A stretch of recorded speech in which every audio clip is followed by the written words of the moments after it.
J'étais fort, macho. J'étais beaucoup de choses que je ne suis plus.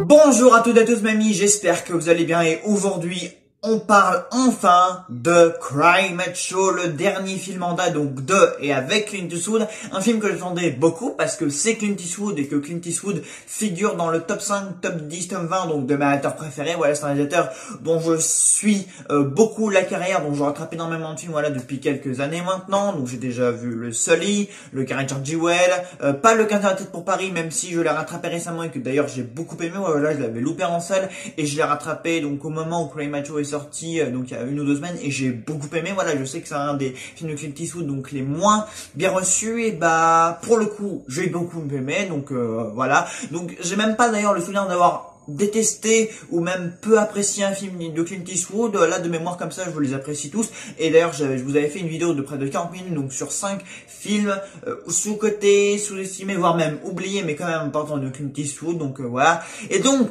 Cry Macho, donc je voulais le voir avec grande impatience, voilà, parce que c'est encore un honneur pour moi. Voilà, j'ai presque 20 ans et je trouve que j'ai encore ce privilège-là de pouvoir découvrir un film de Clint Eastwood en grand écran. Voilà, donc ça fait partie de l'un des derniers doyens du cinéma, voilà, d'un des derniers géants donc de l'ancienne époque, voilà, donc des années 60, 70, 80, 90, à être encore en vie. Je rappelle quand même que Clint Eastwood a 91 ans. Voilà, j'aime bien le rappeler ou même l'énoncer quand je parle de Clint Eastwood, parce que pour moi, j'ai un respect infini envers un homme qui a à l'approche en fait de l'âge centenaire fait encore des films. Et voilà, bon, je porte un petit coup de gueule comme ça, mais quand j'entends dire dans les médias ou même dans certains articles, enfin bref, toute cette série donc qui a fait des retours sur Cry Macho et qui ont dit ouais, c'est un petit peu gênant de voir un peu Clint Eastwood à l'écran alors qu'il est vieux, etc.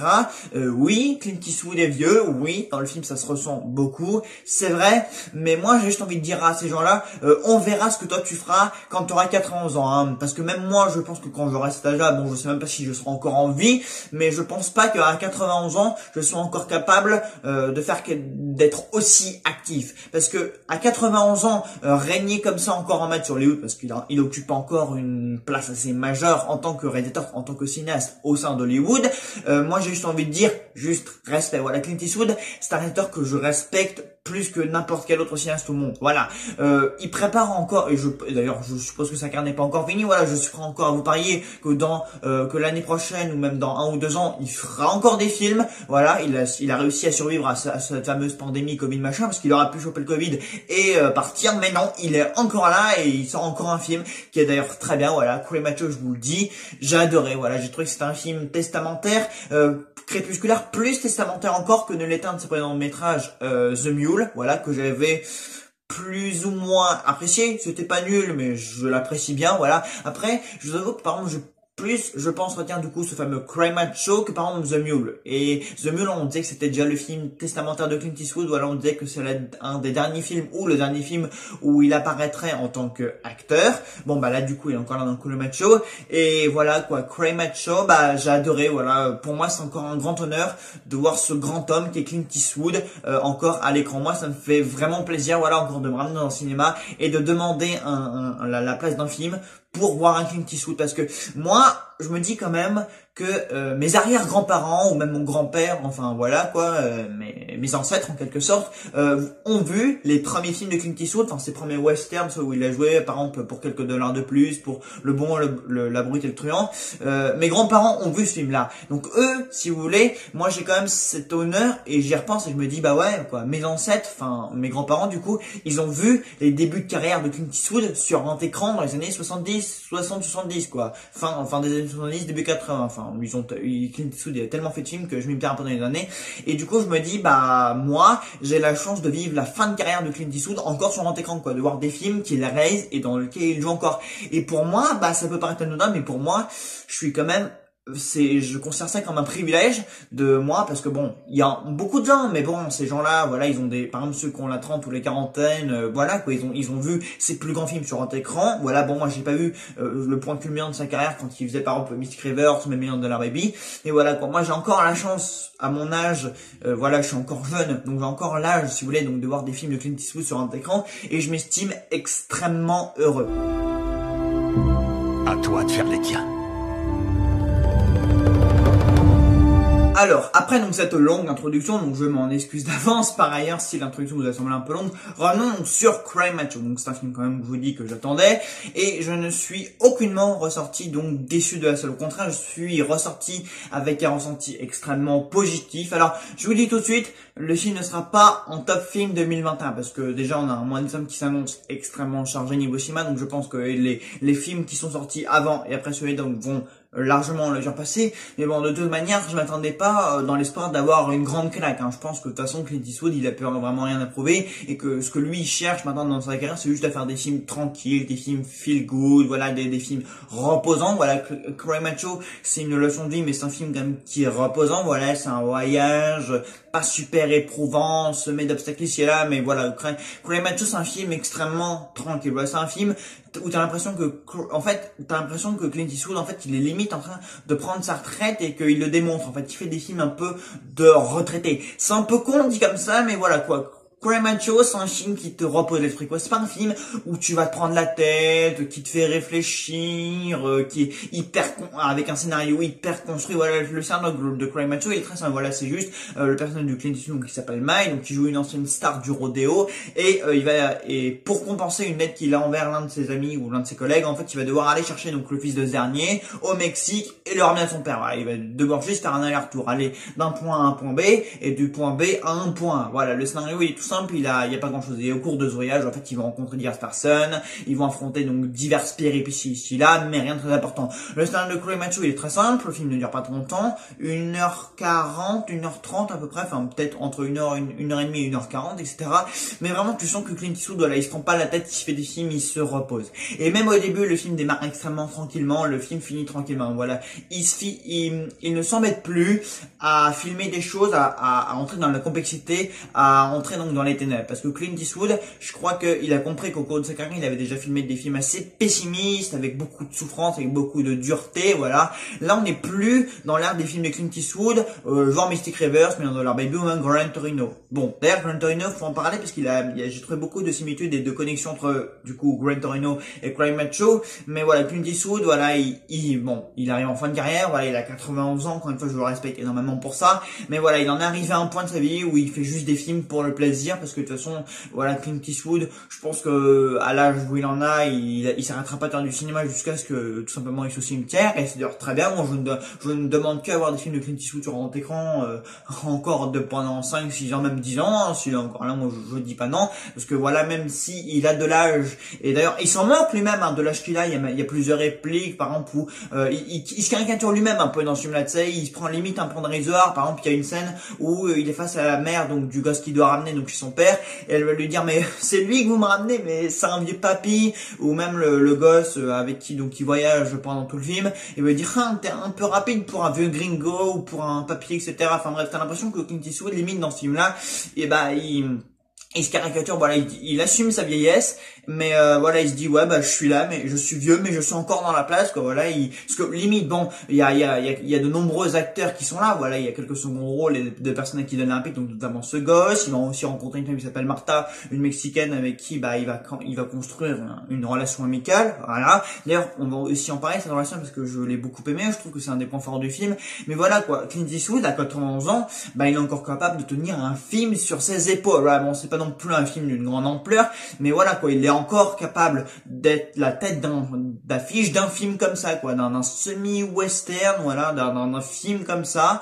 Il est encore capable d'apparaître du début à la fin, il est encore capable de donner des points, de voyager, de sortir des répliques comme ça un peu cinglantes. Voilà, Clint Eastwood, il est encore capable d'être en tête d'affiche d'un film, quoi. C'est pas en mode un second rôle comme ça qui va apparaître. Non, il est sur l'affiche, il apparaît du début, dans le plan du début et dans le plan du fin, et ça me scotte quand même, moi, parce que bon, il aurait pu apparaître dans le film, mais genre dans un petit rôle comme ça, secondaire, mais non, c'est vraiment, il apparaît du début à la fin, et ce rôle lui va à merveille, quoi, parce qu'en fait, il se taille un peu un rôle sur mesure, si tu veux, une ancienne star, un peu du rodéo, en fin de carrière, du coup, qui a plus qu'une mission. Bon, au final, le personnage de Mike, qu'il interprète un peu dans Cry Macho, c'est un peu Clint Eastwood, en fait, voilà, à un moment donné, t'as la caméra qui va un peu filmer le mur avec divers articles de journaux non comptant ses exploits passés.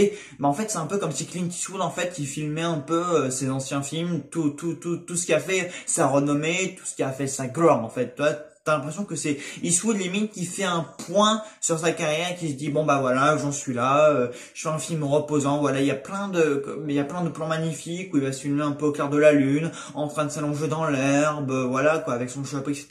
À la campagne, avec des chevaux, voilà, il se filme. Voilà, ça, on a affaire ici à Eastwood à l'aube de sa fin de carrière. Voilà, il met en scène la fin de sa vie. Je trouve ça absolument magnifique, quoi. Voilà, même au début à la fin et même au cours du film, on va avoir des petites musiques un peu rodéo, un peu à l'ancienne, voilà, comme si Clint Eastwood, voilà, il voulait un peu il était un peu nostalgique donc de ce qu'il a fait au cours de sa carrière, genre sur Impitoyable ou dans ses anciens westerns. Voilà, parce que mine de rien, il joue ici une sorte de cow-boy, mais un cow-boy, voilà, un peu vieillissant, du coup, avec un chapeau, et voilà, il joue un peu les gros durs, mais voilà, quoi, il va un peu nous rappeler, donc, les personnages, genre, l'homme sans nom, ou même les personnages qu'il incarne, par exemple, dans L'Impitoyable, pour quelques heures de plus, etc., donc, dans ses premiers films, dans ses débuts, voilà, c'est comme s'il essayait un peu de nous rappeler ça, mais, voilà, quoi, il veut nous montrer qu'il a vieilli, mais, c'est comme si lui-même, il était nostalgique, en fait, de sa propre carrière, de son propre parcours. Et tu le ressens beaucoup, voilà, c'est un film qui est, où Clint va beaucoup nous transmettre, en fait, sa nostalgie, voilà, il a son petit ranch, voilà quoi, il est là, mais il continue de faire des films et voilà quoi, il nous transmet son vécu, son parcours dans ce film-là. Et je trouve ça déjà très beau parce que c'est en fait Cry Macho, même toute la relation qu'il va avoir avec ce gosse, en fait c'est un peu de la nostalgie quoi, et ça rappelle un peu même Gran Torino, ça rappelle beaucoup la relation qu'il avait avec le fameux Tao dans Gran Torino. Voilà, il y a énormément cette ressemblance, voilà, même la confrontation entre du coup les origines opposées, parce qu'en fait du coup lui il va rencontrer donc des Mexicains, et alors que du coup dans les Gran Torino donc c'était des Hmong, je crois que ça s'appelle comme ça, des Hmong, donc la relation qu'il entretenait avec ses voisins, et c'est comme si en fait il reprenait le personnage de Walt Kowalski, donc admettons voilà qu'il l'ait repris, mais bon voilà, bon certes il est mort à la fin du film, bon c'est comme si en fait il avait repris donc ce personnage-là, mais du coup qu'il avait grandi, qu'il était plus vieux, qu'il était plus sage, qu'il avait déménagé à la Cambrousse, à la campagne, et que du coup voilà c'est un peu comme si du coup c'est un peu comme si le gamin qu'on voit c'était un peu une sorte de demi-cousin mexicain éloigné donc du garçon, enfin du jeune homme qu'on a eu dans Gran Torino. Voilà, c'est un peu ça en fait, hein. Et puis même il y a beaucoup de personnages parce que Walt venait de perdre sa femme, avec ses enfants pareil il était un peu en conflit, et là du coup bah dans ce film-là il est également veuve. Donc pareil, ses enfants ils sont morts aussi, donc voilà c'est un peu comme si il avait repris son personnage de Walt Kowalski mais sur un ton beaucoup plus sage, beaucoup plus vieillissant, qui était en fin de vie. C'est un peu comme si en fait il réalisait une suite à Gran Torino mais avec beaucoup plus de recul et de maturité, voilà quoi, comme si il avait fait du chemin en fait depuis Gran Torino, et puis avec, comme je vous le dis, avec un peu ses airs de cowboy, etc., etc. Et ça j'ai beaucoup apprécié parce que moi j'adore Gran Torino, et j'ai un peu l'impression qu'il a voulu connecter un peu ce film là, comme si dans Gran Torino en fait il était déjà à un certain stade de sa carrière, comme si, parce que déjà dans Gran Torino tu avais un peu l'impression qu'il dépendait une sorte d'inspecteur Harry, mais vieillissant, raciste, etc. Et là en fait t'as l'impression qu'avec Cry Macho il reprend un peu, mais il dépeint un peu le personnage qu'il incarnait du coup dans ce film là, avec beaucoup plus de sagesse, comme si, et là parce que du coup en fait dans Gran Torino il était père, et ben en fait dans celui-là il est grand-père, donc en fait c'est comme si Eastwood avait grandi en fait entre ces films là. Et ça c'est vraiment génial en fait, parce que lui-même il fait un peu des connexions avec ses anciens films basiques, soit dans la musique, dans la photo, comme vous voyez, avec c'est un peu les airs de cowboy qu'il incarne un peu comme pour rappeler les anciens personnages qu'il a incarné au tout début.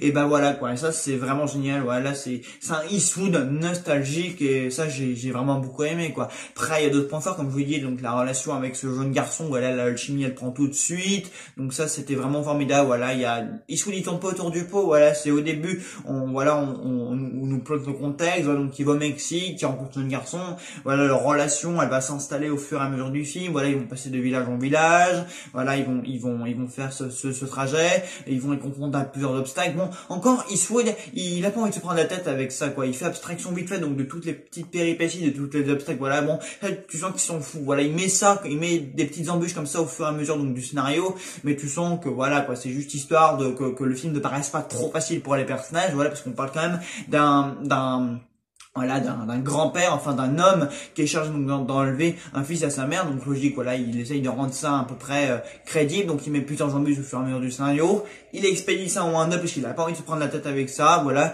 il a ça, donc cette alchimie, donc cette relation entre lui, donc son personnage et donc ce jeune garçon, voilà, qui encore une fois rappelle du coup la relation qu'il a entraînée dans Gran Torino, etc.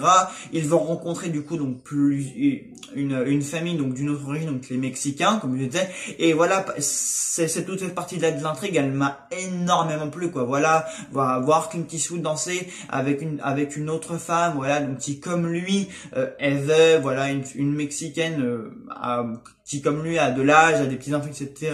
Voilà quoi, j'ai trouvé cette relation génialissime. D'ailleurs, le plan final de Cry Macho, je l'ai trouvé tellement mignon, tellement doux, plein de tendresse, etc. Voilà, c'est un film, Cry Macho, c'est un film plein de tendresse, plein d'émotions qui dégagent énormément de tout. Voilà, c'est une leçon de vie. Voilà, par exemple, au fur et à mesure dans le film, en fait, il va se mettre à soigner des animaux et il va mettre, voilà, c'est un peu un docteur, voilà, il soigne les gens, il fait du bien, voilà, il va inculquer donc certains principes à ce garçon, voilà, il va lui apprendre à faire du cheval, ils vont aller dans des bars, voilà, donc du coup ils vont faire la connaissance de cette famille mexicaine, enfin voilà, ils vont dormir dans une église.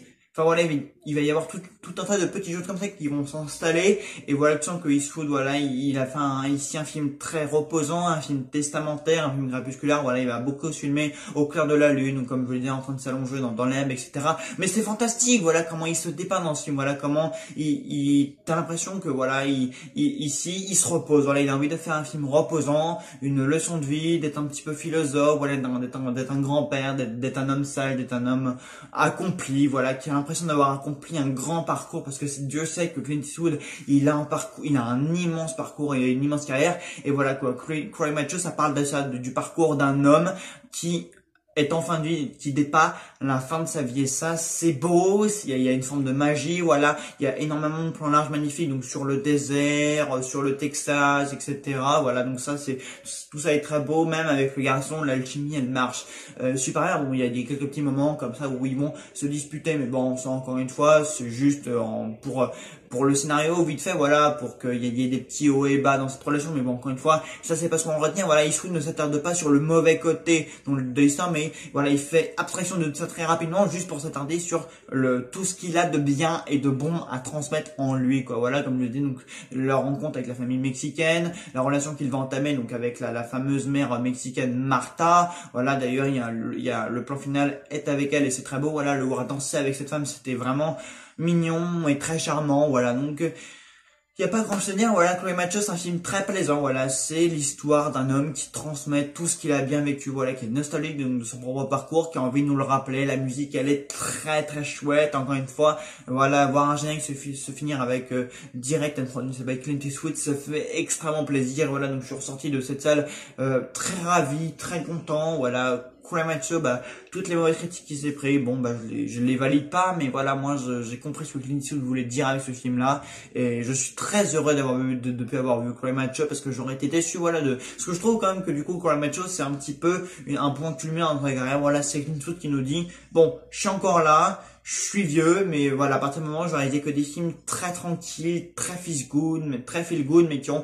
énormément de choses à nous apprendre, parce qu'il nous apprend quand même des choses, il nous apprend des valeurs, des leçons de vie. Voilà, donc un homme comme ça qui se la joue un petit peu cow-boy, qui remplit sa dernière mission, et qui cherche la paix, la sérénité. Voilà, ce qu'il n'avait pas en quelque sorte dans Gran Torino. Voilà, il était pas serein. D'ailleurs, ça complète un peu notre personnage, parce que dans Gran Torino, il avait plein de remords. Voilà, c'était un rescapé du Vietnam, il avait plein de remords, il avait plein de regrets, et voilà quoi, disons que c'est comme ça, vous voyez Walter Kowalski 10-20 ans après, plus sage, plus mature, serein, avec de la paix. Voilà, c'est ça, c'est un film qui est en paix, où Clint Eastwood, voilà, il dit, voilà, je suis tranquille, je suis en paix, et je ferai du cinéma jusqu'à ma mort, et ça, c'est tout simplement bon, très beau. Voilà, écoutez, j'espère que ma critique vous aura plu. Je vous encourage à aller soutenir donc ce film en salle, parce qu'il ne marche pas très fort. Voilà, niveau réception, critique, spectateurs, etc., c'est pas terrible. série. Donc si Cry Macho est encore en salle près de chez vous, ou en tout cas dans un lieu qui vous est accessible, allez le voir, allez le soutenir, vous ne serez pas déçus. Clint Eastwood fait encore des merveilles, il transmet, il raconte encore beaucoup de choses, croyez-moi. Voilà, même moi hier je l'ai vu dans une petite salle alors que j'habite encore à Paris, voilà, parce que le film il a plus beaucoup de séances, voilà, comme je vous l'ai dit, il va pas rester très longtemps en salle parce qu'il a pas beaucoup de succès, donc allez soutenir Cry Macho en salle. Voilà, donc sur ce, moi tout simplement je vous dirais, aimez le cinéma, aimez Cry Macho, et je vous retrouverai dans une vidéo. Salut à tous.